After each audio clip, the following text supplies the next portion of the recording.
Recovery was originally conceived in the fall of 2024. Within a month of each other, a relationship dissolved, then I injured myself skateboarding, and then because good things tend to come in threes, I got laid off from what I thought was my dream job. Essentially, the sky fell, locusts swarmed, and the four horsemen trampled across three very significant parts of my life. Ultimately, recovery is about trying to put it back together when everything's fallen apart.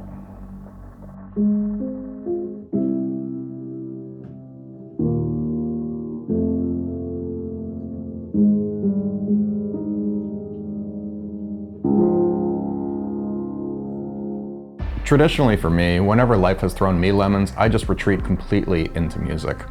And I wanted to do a lot more singing, so I was gonna do a couple cover songs just to kind of warm my voice up ultimately. It was kind of artistic development, if you will. And I kind of fell in love with it, which was a very odd surprise. And before I knew it, I had 7 covers, a handful of originals, some interludes, and this thing had all of a sudden really taken on a life of its own, and it became an album that I wasn't expecting. And the other joy that I found about it was there was a theme that ultimately revealed itself about 3/4 of the way doing the record, which was not the intent when I went into it, but it started to show itself and it became louder and louder and more present. The album title, Recovery, it's both literal and playful. Yes, there's a significant amount of covers on here, but the album's also about processing trauma and moving on and healing. So I couldn't think of a better name. History has a pretty funny way of repeating, and there's a great irony that while I'm getting ready to release this record, I'm quite literally recovering again, this time from a ACL reconstruction I had a few months ago after I tore my ACL last year. Skateboarding, again. And the cover art by my dear friend Scott Pagano is actually done by taking the MRI scan of the torn ACL, and then Scott did his wizardry to it. And then, because of course good things also, they tend to happen more than once, 2 weeks after the reconstruction, laid off from the next job, of course.